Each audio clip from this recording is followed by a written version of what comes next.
Well, it happens to the very best of us. And when nature calls, during your precious 4-hour window of garage sailing opportunity, stopping at a gas station for 10 minutes to take a piss simply isn't an option. Luckily, I've come up with a solution to this problem. Step 1. Drill an 1.5-inch hole into the floor of your car.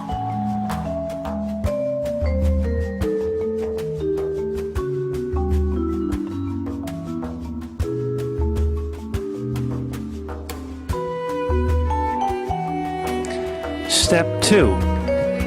Feed a 1-inch hose through the hole in the floor of the car. Attach a small funnel to the other end of the hose.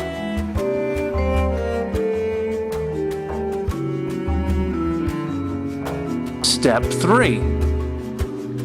I don't think I really necessarily have to explain step 3.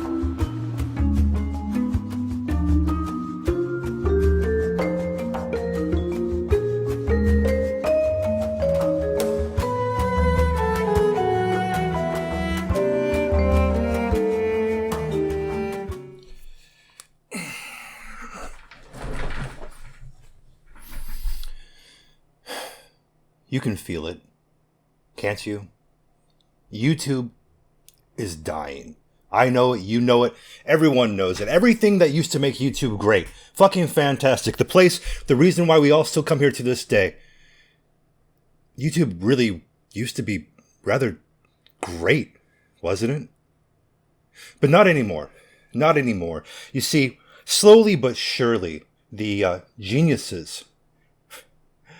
geniuses that run this place, they are squeezing every last drop out of this platform. Everything that used to make YouTube fucking fantastic is now gone, slowly but fucking surely. What was the last thing they did? Remove the dislike button? Whose brain hair idea was that, huh? Fucking stupid. I know you guys feel the same way that I do. I know many of you have been here long enough to know. And if you're anything like me, you know, if you're in the age group of like, I don't know, 30 to like 45, you grew up in a really fantastic time, didn't you? The 80s and the 90s, like the 80s, we had G.I. Joe, we had He-Man, we had ninjas, we had radioactive turtles, we had violence, we had RoboCop, for fuck's sake. Now where are we? Now, you know, what should have been great about YouTube, what should have been great about the internet is, you know, with the TV, we had the FCC, and even with movies, we had the MPAA. Like, we had some limitations on just how far we could go. And with YouTube, it's like, we should be able to do anything, right? Right? But why is it now, with YouTube, that we must make content cleaner than SpongeBob SquarePants? Who are we trying to appease here? It's ridiculous. But what if there was one particular man, who said no? No. Fuck everything about that. That man's a real man. That man is BitHead1000. The guy who comes up into YouTube, making content for YouTube that says fuck every last thing about that. I'm going to make what I want to make. I'm going to make the greatest content ever. I'm going to make the greatest video game program in the history of human civilization. And by Christ, fuck, did he do that? He did just that. So, ladies and gentlemen, if you've never heard of a BitHead1000, well, today you're going to learn yourself something, okay? He's one man who took one look at the landscape and said, nah, we're not doing that. And he's been grinding as hard as he can to make it to the top of YouTube against all odds. He is the ultimate underdog story on YouTube. If this was a shitty YouTube video, BitHead1000 would be a YouTube hidden gem, if you will. God, that makes me want to fucking puke just saying it. Ladies and gentlemen, don't just take my word for it. I'm proud to introduce the BitHead1000 community. Jesus Christ himself has entered the chat. That's right. here to show you, to prove to you that the BitHead1000 show is ordained by God himself, is Jesus Christ. Jesus Christ, take it away. Brethren of the Church of BitHead 1000, it's me, Jesus Christ. I'm here to confirm that the BitHead 1000 show is ordained by God himself. I'm a huge fan. Subscribe, or you'll get cancer of the prick and burn in hell. See you in heaven, BitHead.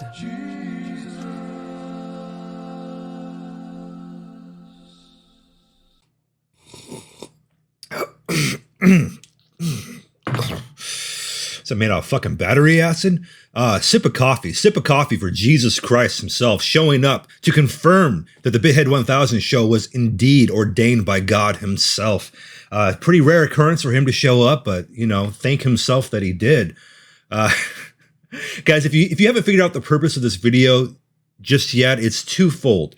One is BitHead 1000 has been making content for over a decade, making absolutely fucking amazing content for over a decade, and I thought that he could use some encouragement. So this video is going to be full of clips from actual BitHead 1000 fans talking about their appreciation for BitHead 1000. And so this is really, Jesse, BitHead, how you doing? This is for you, buddy.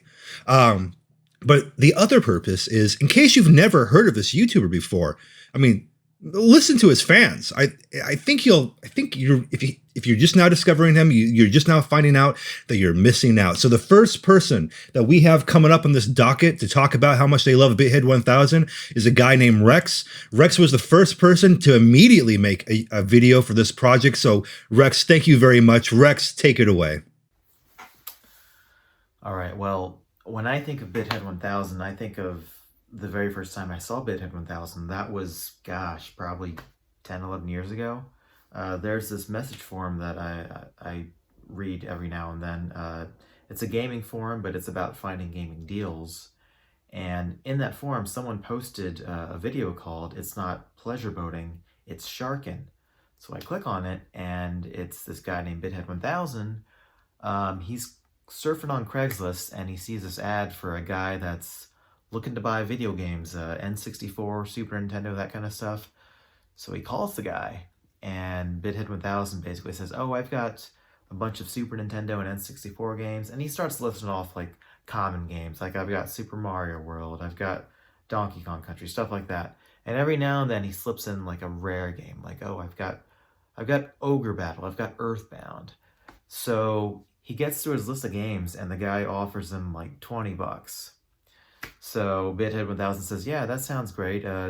Let's meet at this address." So he gives him the address, and then like an hour later, he just gets angry voicemails from the guy because he basically just wasted his time. I don't know where he went, probably some other house, but it was one of the funniest things I'd ever seen.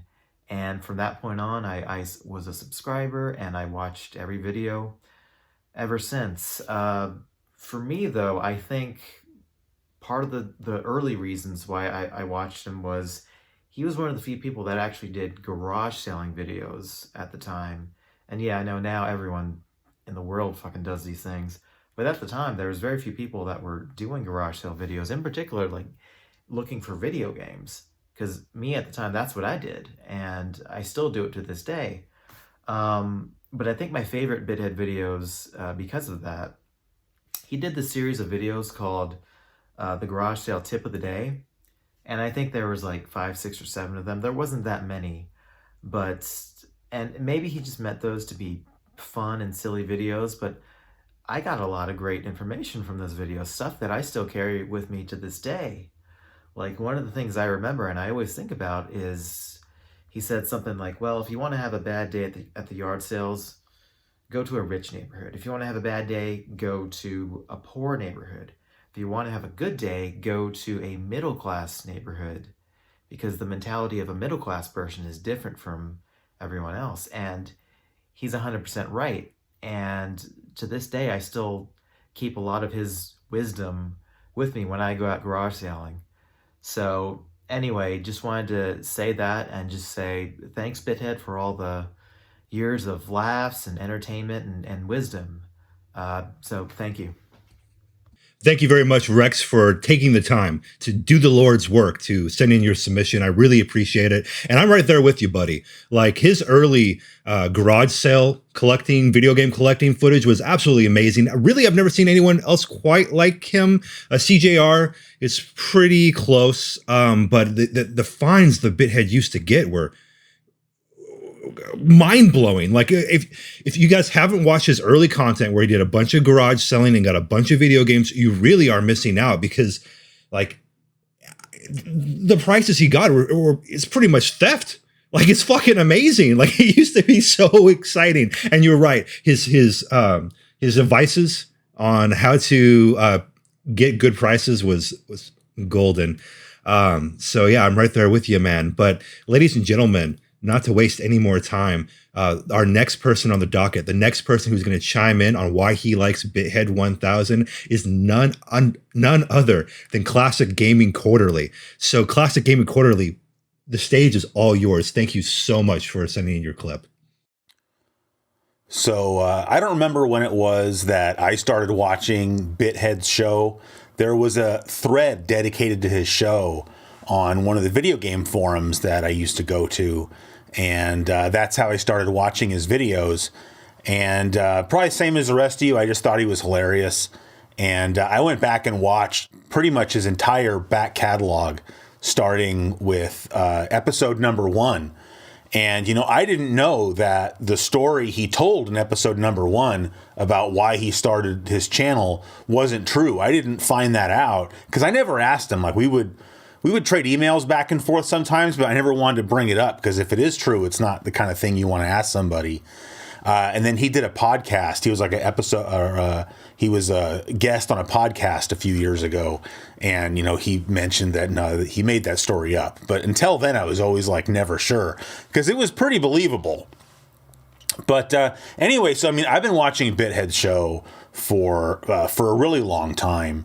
And, you know, as much as probably all of us might miss, you know, certain types of videos that he used to make, it's been really fun just to watch the evolution of his show. You know, for as long as he's been doing the show, you can really never say that it's gotten stale because, you know, he sort of switches formats so often. And one of the things that's kind of cool about that is that you get to see all of these different, you know, talents that he has. You know, I think I've even told him this, like, he really is a Renaissance man.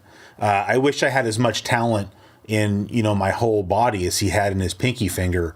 You know, when you see him do things like, you know, fabricating stuff, even from way back in the day, you know, with things like Ed 2.0 Clothesline and the Machines of Fate, or whatever they were called, the Fate Machines. You know, to later with like the plexiglass consoles, and then like, oh, by the way, I can also paint. Here I painted the cabinets in my shed, and then started painting these jackets. And then, you know, I've really been enjoying lately the car videos because of course he's like an expert mechanic on top of everything else. But my absolute favorite series of videos, anybody that watches my show, I'm sure knows this already, were his PC Engine videos. And, you know, I really have to thank BitHead. You know, I had a PC Engine long before I started watching his show, but he absolutely, like, introduced me to new PC Engine games, and I learned a lot about other games from watching his show, and it's really kind of helped, you know, guide my taste in PC Engine games, and learned about games that I never would have probably picked up were it not for him.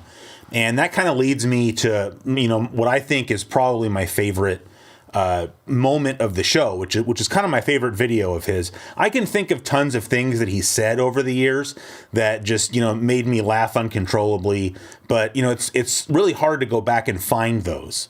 But this one's pretty easy, and it still makes me laugh whenever I go back and rewatch the video. He did a video, it was called something like Biblical PC Engine Avalanche. It was basically like the very first video in the PC Engine series. And he had just come back from, this was like his first video after a short hiatus, and he had sold his entire video game collection and used the money to buy basically just PC Engine games and a few other things. And he had him in this big case. And he was trying to sort of like describe what was in the case. And this is what he ended up saying. So here we go. And guys, you want to talk about, this is a metamorphosis. Almost like a cocoon. It was almost like this game shelf was a cocoon. And now it is hatched into a butterfly, not a butterfly, but more of like, say, an eagle. Like an eagle with a dick so big it can't fly. So he's certainly nothing if not a wordsmith, but it's just funny the visual that puts in your head. But anyway, so all that is just to say thank you, Jesse, for the many years of entertainment that you've given to me and to all of your fans. And thank you for all the hard work that you put into your show. I wish I could work as hard on my show that you work on yours. And I hope we still get to enjoy your company for many years to come. Classic Gaming Quarterly, I can't thank you enough for coming on this special so we can celebrate BitHead 1000 together. And you're right, that when I asked people to send in like one of their favorite like moments of the BitHead 1000 videos, like I never really knew what people would send in. And honestly, I had no memory of that line, but it's fucking hilarious. And that's just really the thing about BitHead 1000. His videos tend to be about an hour long, maybe an hour 20, and you never know when an absolute gem, like an absolute like fall on your ass gem will just come spilling out of his mouth like 45 minutes into the video. I swear you can easily just make like a online social media account of just short clips from various episodes and be very successful. But you know, there's one thing, it's great to have a big YouTuber like Classic Gaming Quarterly come on this special, but it's the ordinary people, the ordinary just YouTubers, people who have never made content before on YouTube at all, the BitHead 1000 fans that I really also want to bring forth and celebrate. Now, a lot of people, when it comes to the YouTube comment section, I hear like all these people complaining and whining about the YouTube comment section, but the YouTube comment section for BitHead 1000 is the single best user comment section in all of the fucking internet. Really, it is it is the greatest fan base in the history of human civilization. How you guys doing if you're here? Hi. If you start watching BitHead 1000, definitely start poking through the comment section, and you'll see a lot of the same faces over and over again, and it's grand. So the next person that I want to celebrate, next person I want to have on this show is a BitHead 1000 fan. His name is Kirk, and you'll see him in the user comment section as Omega Kirk, and he wants to come celebrate BitHead 1000 with us. So Kirk, take it away, buddy. Anyone, my friends or other YouTubers, about the TurboGrafx 16, when I ask them what some of their favorite games are, they'll tell me games like Bloody Wolf, Splatterhouse, Legendary Axe, Keith Courage. Why aren't they on there? That's what I want to know! He was really mad back then. Why does not have Splatterhouse on this fucking mini console? At the very least, Legendary Axe 1, even though I'd rather have Legendary Axe 2. Get it together, Konami! You got so much to figure this one out! So yeah, let's see, July 14th, that's when I started watching BitHead 1000. And like me, he's also, he's got a kid, and about then his kid was 2019, so his kid was about 4, and mine was about 3. So my eldest, he's now almost 6, and I think BitHead's child is 6. So yeah, I related to him a lot. I never got into the TurboGrafx, but I did start playing it after this video. Yeah, after I watched this video, I went back and watched a whole bunch of his garage adventures, garage sale adventures. We don't get a lot of them in England, so it's good watching them and him finding hidden gems like you know, NES and SNES consoles, NES, Super NES. I liked his glasses that he wore as well. That was funny. And then I watched, I think I remember watching one of his videos with the bat up there, the bat. And I watched the video with the you know what there in the background, and I can't see the bowling ball with the Mrs. Gasho, but it's there, I think. There. Yeah. So, yeah, I appreciate BitHead1000. I love watching him. I'm going to keep watching him. I'm on his Patreon. I did send an advices once. He did a little roast on me. I'm the one with 2 autistic kids. One is 4, and the other is turning 6 soon. One's turning 4, one's turning 6. Yeah, that's my video for the BitHead appreciation. My man, thank you so much for that clip. I really appreciate it. And let me tell you something. Yeah, he really went off on it when it came to that PC Engine mini console. But you know what's great about BitHead is like, it's not even that much of an overkill. That's really how strongly he feels about the subject. He's not just, maybe he's put on a tiny bit of a show, but like a lot of it isn't a show. And that's what's so great.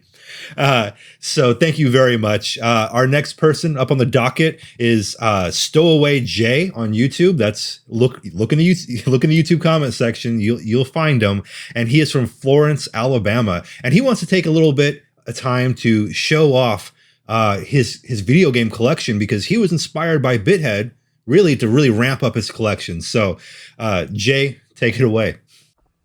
Hey guys, this is Jason here. This is my little contribution to the BitHead1000 tribute video.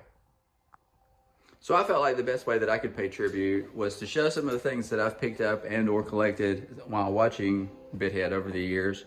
Things that I maybe otherwise never would have kind of fallen down the rabbit hole with near as much, if not forgetting that 4K face twice a week and then some, right? So these are some of my arcade cabinets here. These are the arcade 1-up variety for the most part. There's the big red MBS. It's in 3/4 scale.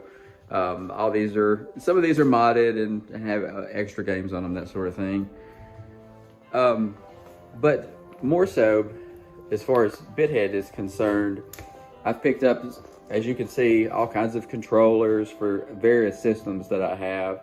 And what I've enjoyed doing is watching his videos oftentimes, and then playing the games that he would be talking about either during or afterwards.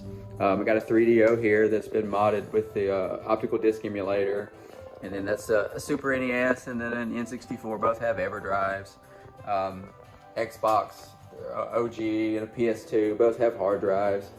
But this is the one that I probably never would have picked up if not for watching BitHead talk just ad nauseum about the TurboGrafx-16 and just how great of a console it was. That's your OG TurboGrafx with Super SD System 3 on the back. I have all of the TurboGrafx games as well as the Turbo CD, PC Engine CD, etc., etc. And there's the Dreamcast with the VMU. It has an optical disc emulator as well, all the games on there.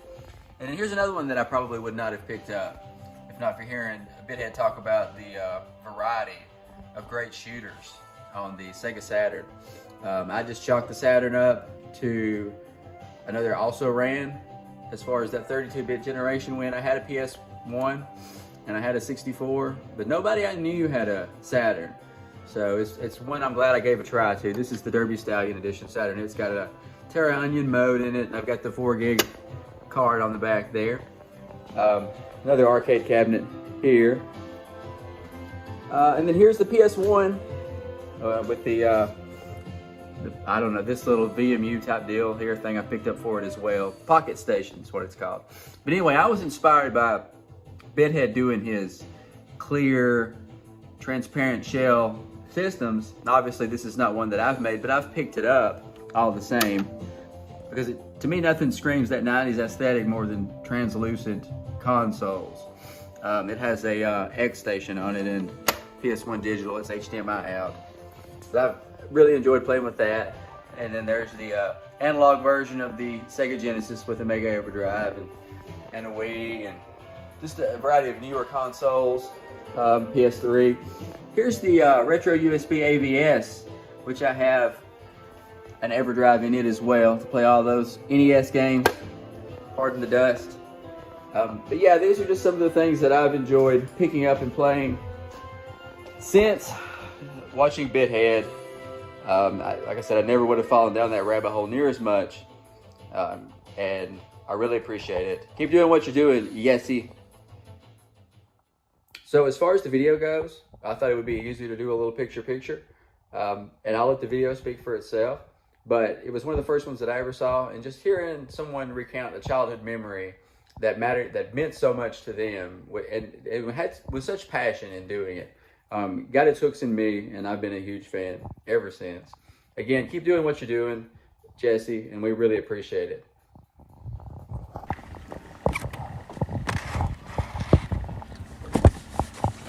Yeah, so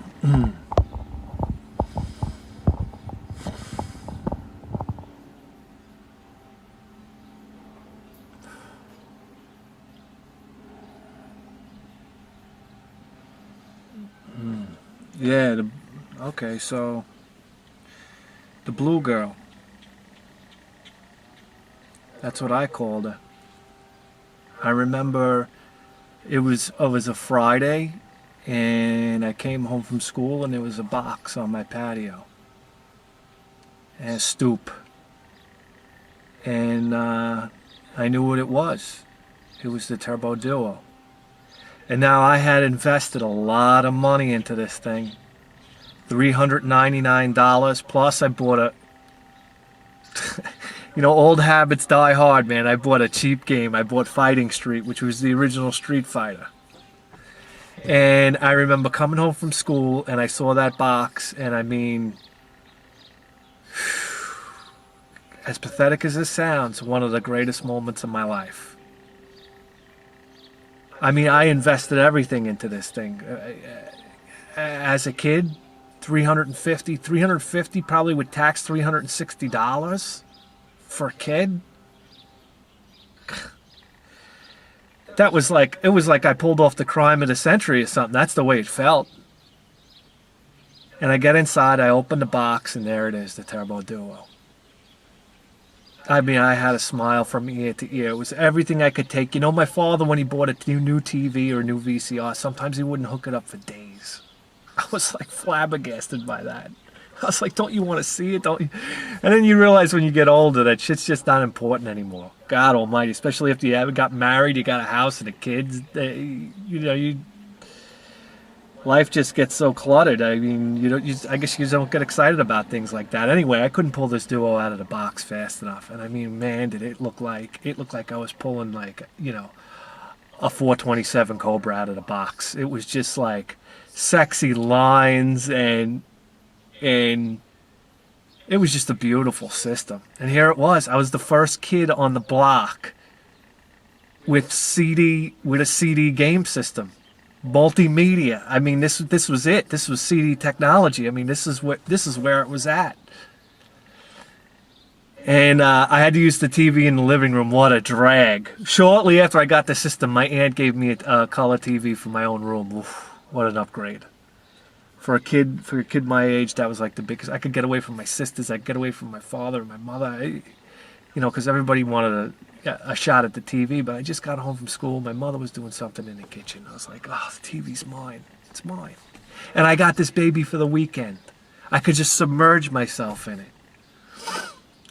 So I plug it in, and what it comes with a pack of games, like a CD with Bonk's Adventure on it. No, wait, I'm wrong. Okay, the package comes Bonk's Adventure, Bonk's Revenge, Gate of Thunder, and Bomberman 93 was packed in there. So, was it Bomberman 93? Bomberman was packed in as a secret game that I found out about later. And it came with Wise Book 1 and 2. First thing I did is I popped in Wise Book 1 and 2. I was like, this is going to be a role-playing game. This is going to be, you know... I just... You know, for playing the TurboGrafx with my friend for so long, there weren't really a lot of role-playing games. And I was like, this is it. This is the role-playing game that I've been waiting for. And I remember firing it up, and all of a sudden the music started, and this cinema cutscene started. And I mean, my jaw just was laying on the floor. I was so taken by it. This is, and let me explain the Blue Girl to you.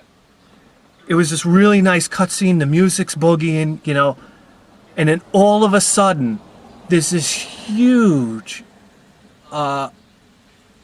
picture of this girl that covered the entire screen. It was this beautiful, it was this girl with this blue hair, and I just remember that was my first time that I've ever seen the Japanese animation, the Japanese style of animation or cartoon work. And I was completely flabbergasted. And it was the side, it took up the entire screen, and she was in this prayer form, and her eyes closed, and she lowered her head, and it was all animated. And it was like, that image is so burnt into my mind. Probably the most extreme and adrenaline-charged video game experience that I've ever had. And I watched that scene over and over. Before I even started playing the game, I just reset it and watched it over and over and over again. I was like, who created this? This person has blue hair, but it works. It was like, this is insanity. And throughout the game, there was more of that animation style that was just like, it was shocking. People had this bright red hair and this blue hair and purple hair. It was like, I don't know why it was just so shocking, but also so beautiful.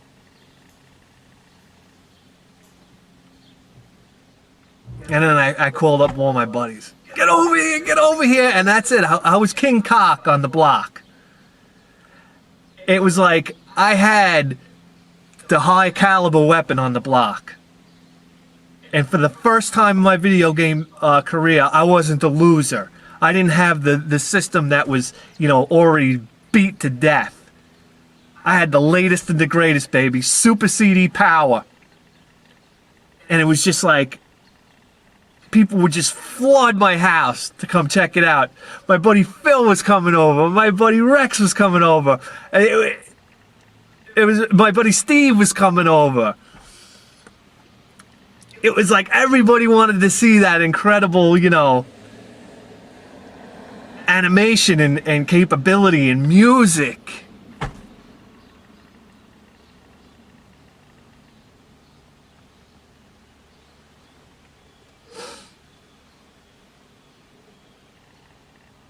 The blue-haired girl.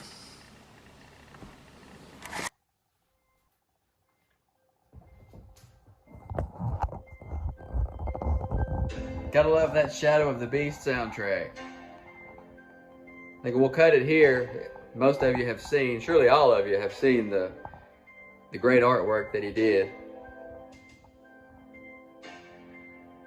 It's hard not to watch it though. All right, everybody have a good day. Looking forward to the next video and excited to be a part of this tribute video. Jason, buddy, thank you so much for sending in your clip.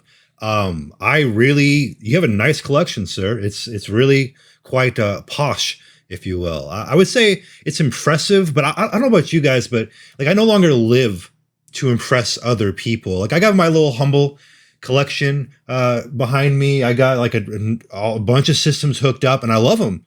But I don't exist to impress strangers on the internet, and I don't think that's either you either at all. And I really like your collection. I like the transparent systems that you have, because I am a sucker for transparent video game consoles and controllers.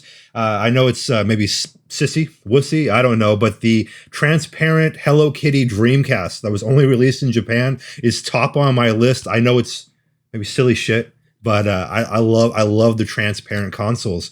And the Blue Girl episode that you decided to highlight, thank you very much. That is, I agree, a really touching little speech he gives before he shows himself making that entire project, and it's glorious. Thank you very much for sending in your clip.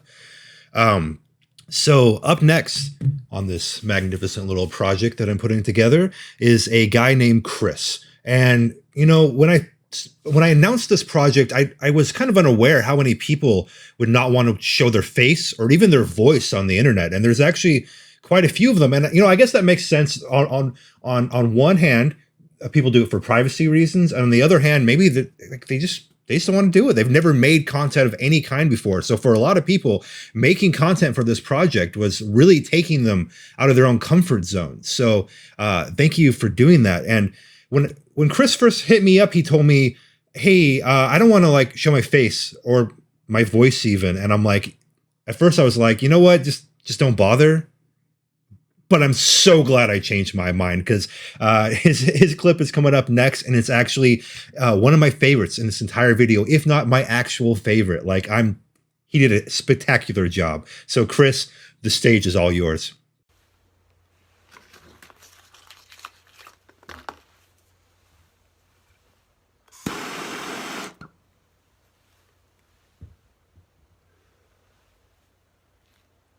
Hello everyone, this is Chris from Rita Falls, Wisconsin. I discovered BitHead in late 2020 and I haven't looked back since. To make a long story short, I now consider myself a proud soldier in the BitHead army, and I have simply never seen anyone else with a personality, combined with the set of skills that BitHead possesses. I have never considered becoming a part of any YouTube community until I discovered the BitHead 1000 show, and I now love not only watching his vids, but I'm always looking forward to hanging out in the comments section afterward to see what the greatest audience in the history of human civilization has to say. In my short time catching up on the show, I already have so many great memories I can't even keep track of them all. From the impromptu songs, to the musings about spending the holidays with family, and who can forget all the great inspirational speeches, to which hopefully BitHead will take his own advices. BitHead, I can only imagine the entire list of reasons that you would want to call it a day, and I can certainly say that I would understand. But it's apparent that over the years, you have kept so many people going, giving them so many reasons to laugh, and probably even to live, and, who knows, perhaps even love? It doesn't seem fair to ask, but would you please not be to me what the ColecoVision, TurboGrafx 16, Atari Jaguar, Sega Saturn, Sega Dreamcast, and onion rings at All American Burger have been to you? Discontinued? If you do go off into that good night, it will be as if a great, bright, shining star has burned itself out of the night sky forever. Then where else will we look? We love you, BitHead 1000. You have made us laugh, cry, and inspired us in ways beyond measurement. Sip a coffee to you, Jesse Burns.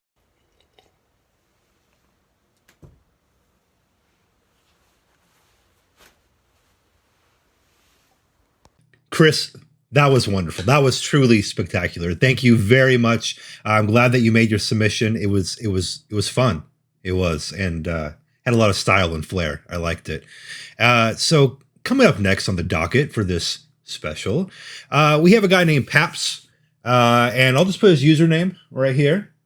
And you've seen Paps in the comments section. If you're on Twitter and you follow the same circles, you've probably seen him on Twitter too. He's around. He's kind of popular despite making zero content. And he's another one of those guys that he like hit me up. He's like, hey, I don't want to show my face and I don't want to use my voice. And I'm just like, how do I deal with this? And let me tell you, man, he really came through. So what he did was he came up with a script of what he wanted to say, and he had someone read it. And who did he have read it? MadLittlePixel. So, ladies and gentlemen, the next clip is going to be both Paps and MadLittlePixel talking about how much they love BitHead1000. I'm so excited. Gentlemen, both of you, take it away. Ron from the MadLittlePixel channel here. So today I'm going to be narrating a BitHead1000 appreciation video project submission from Papstoben. But before we start, I may as well take a moment and briefly add my own dialogue to his submission. So BitHead1000 is a channel like no other. I appreciate genuine people, and BitHead definitely comes off as a real dude to me. Not one of these fake channel characters types of people, right? Watching his channel, I get the feeling those conversations he has would be identical if you were having them with him in person. You could just feel it. He's brutally honest, harsh, and maybe even sometimes a bit controversial to those looking to be offended. But above all else, this man is talented. He's an artist, a mechanic, engineer, an awesome storyteller, and just an all-around hilarious fucking dude. I appreciate what he does, but now let's get to Papstoben's thoughts. Here we go. So, BitHead1000, hands down one of the most unique and creative content creators on YouTube.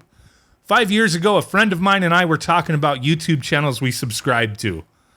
One of the ones he brought up was a channel called BitHead1000, so I checked it out. Never steered me wrong before. I think the first video I watched was Nintendo Switch Can Suck It. It was a rant about the then new Nintendo Switch everyone else was gushing about. The video really made me laugh because I didn't know what to expect and it caught me off guard. The show lacked polish and had almost no editing whatsoever. It was just some random guy making a video in his shed about everything wrong with the Nintendo Switch.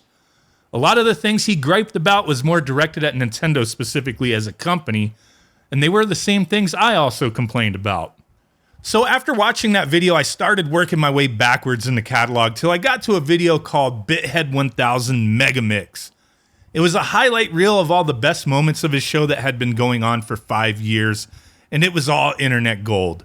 I couldn't believe I'd never heard of this guy before, and how he had less than 4,000 subscribers at the time was beyond me. This video was a glimpse into the journey I was about to go on in the coming weeks. I really connected with this guy, BitHead1000. After watching a dozen or so hours of his videos, it almost felt like I was watching a YouTube channel of a friend I grew up with that I hadn't seen in 35 years. He was great at telling stories and recalling things he loved from his childhood. The ways he remembers those times is the same way I remembered them, which makes sense because I think we are only months apart in age. As I watched each video, I enjoyed sharing something about my own experiences in the comments section that related to his topic, and I continued to do that as I went back and watched 5 years worth of his videos. What's amazing is, the BitHead1000 show flies in the face of Einstein's definition of insanity. Insanity is doing the same thing over and over and expecting different results. BitHead1000 has been doing the same thing for 11 years, and eventually it just caught on. Now he has over 80,000 subscribers, 700 Patreons, and he didn't have to change or compromise anything about himself or the show to do it. He's still just a guy making a video in his shed in pretty much one take. BitHead1000 represents the frustrations and realities indicative of being a kid at heart while enduring the responsibilities of growing up and becoming a husband and father. This is something I imagine most of his viewers can relate to. He's not just a creative person artistically and musically, but what he excels most in is his resourcefulness. He also has the stubbornness about him that makes these impossible ideas of his happen on a shoestring budget, knowing that it might not resonate with anyone and be a complete waste of time. Continues to be a wild ride, not just watching BitHead1000 for all these years, but feeling like we get to, in some abstract way, be an extension of his show as we commiserate with him in the comments section.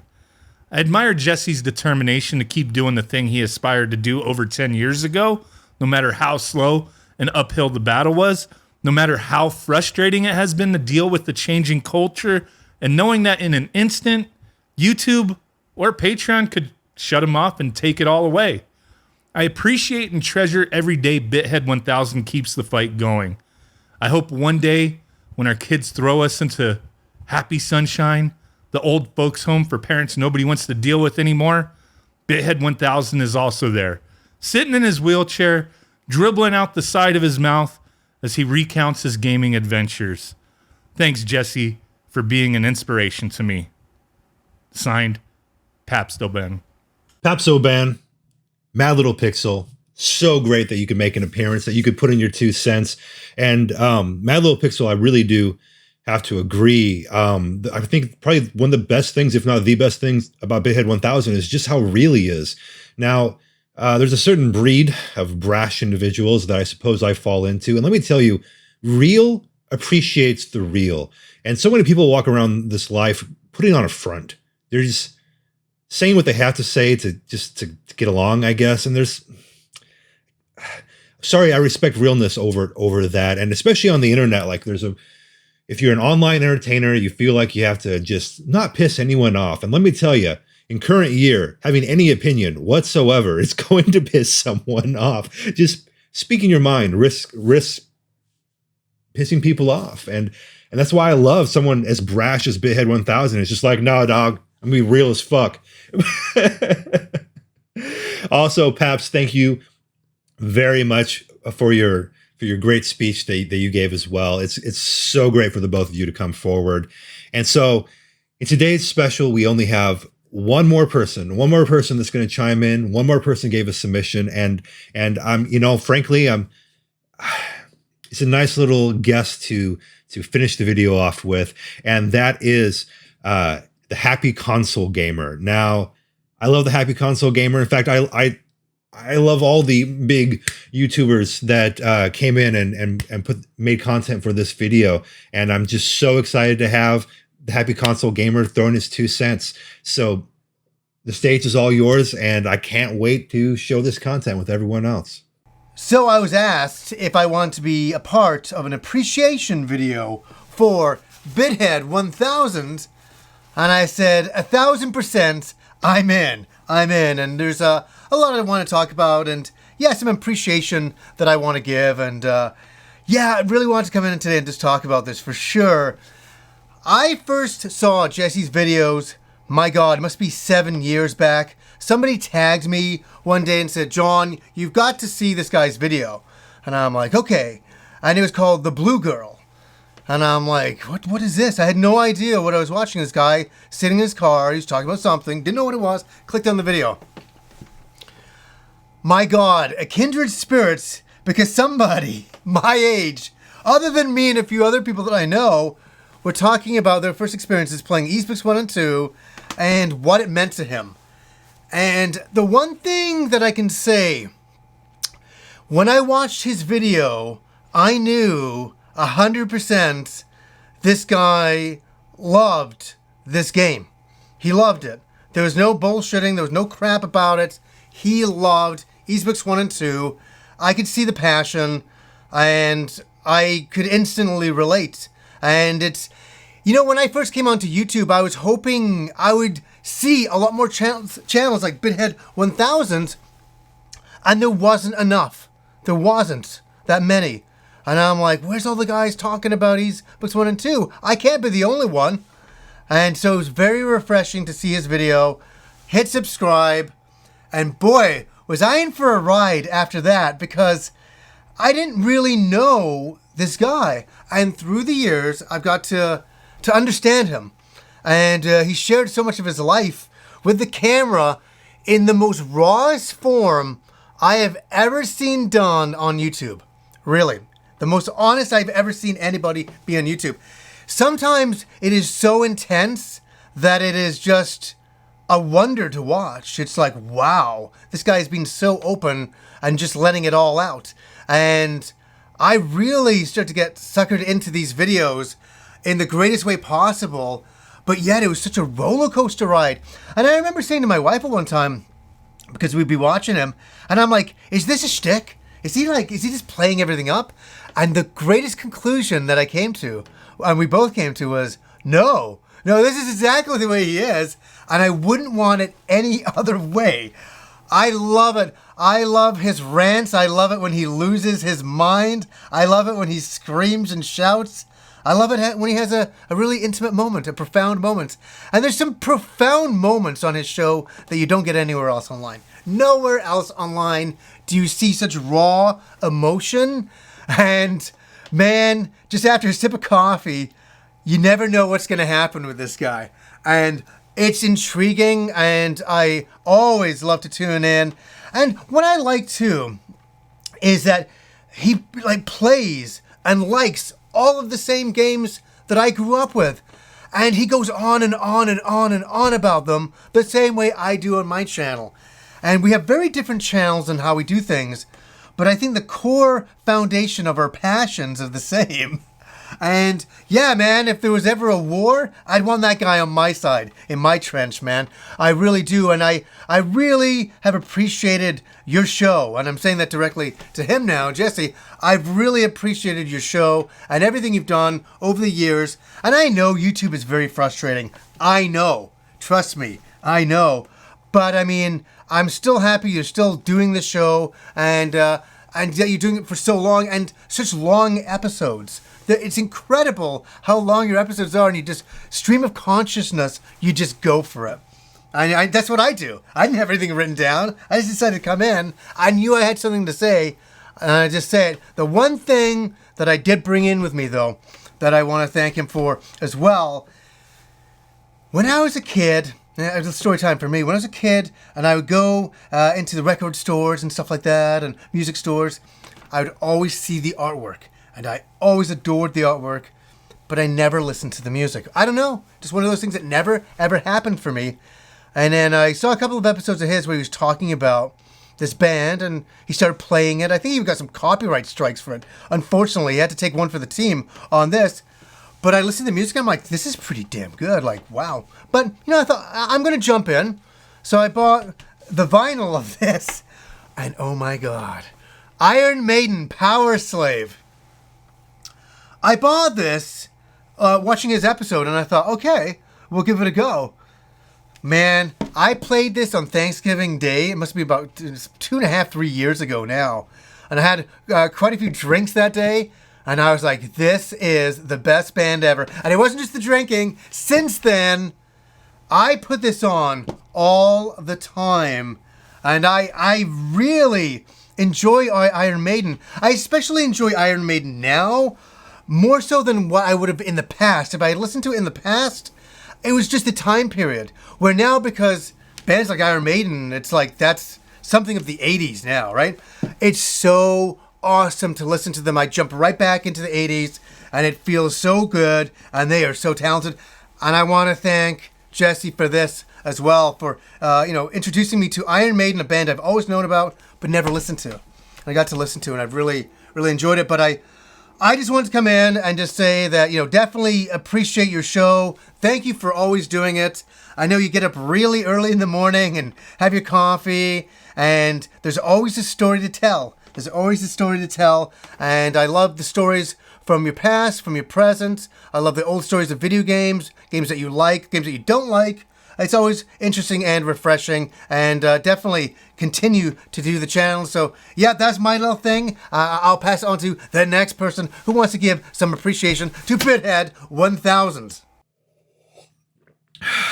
HappyConsoleGamer, thank you so much for sending in your clip and participating in the celebration of BitHead1000. And yeah, I completely agree with you. There was a moment where I too sat down and said, is this guy for real?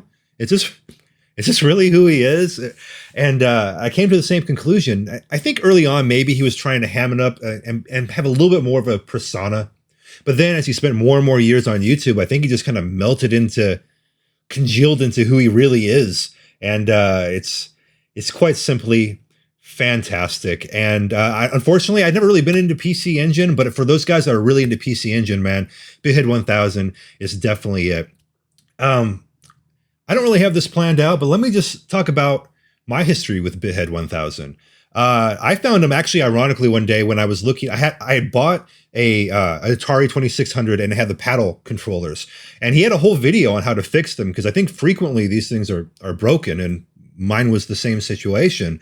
And so I found him, and that's probably the least BitHead 1000 video that he's ever made. But I had some kind of autoplay on. I think maybe, I don't know, maybe I just oh, it probably was the recommended. Recommended came up, another one of his videos, and then I just started plowing through the videos. And back then he was really on that garage sale grind, and my mind was absolutely blown. And he really didn't talk very much back then, if that makes sense. Like, he focused more in on finding video games. And let me tell you, there's a certain aspect to him finding video games that was enthralling. It was exciting. Like, it's the same feeling you actually get when you go garage selling yourself and you ask if they have any old video games, and they pull them out, and like your adrenaline starts pumping. And I would feel the exact same way when I was watching his videos with all these amazing finds he would find time after time. And so early on, like, eventually you start getting stories in his truck where he would just run his mouth in his truck for a little bit and tell a story. And that's when he really started to shine. When he really just started running his mouth, that's when I'm like, oh, damn, this is actually really fucking good. And as his channel progresses, you can just see him run his mouth more and more. And it's a form of stress relief. And it's fucking amazing, because most of the time I feel the exact same way. BitHead 1000 is the host of the greatest video game program in the history of human civilization. Scratch that. He's the best content on YouTube. Full stop. He is the best damn thing on YouTube. Full stop. If you haven't discovered him, if you haven't started watching his videos yet, after you get done watching this video, go pull up BitHead 1000, go hit subscribe and ring that fucking bell. You will not be disappointed.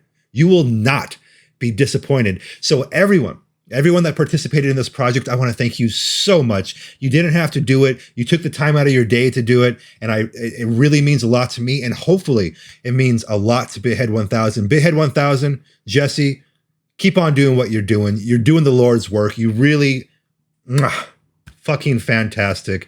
And everyone who watches your show greatly appreciates the time you take out of your day to make it happen. All right, BitHead 1000 and everyone in the BitHead 1000 community, thank you so very much for watching, and have a wonderful day.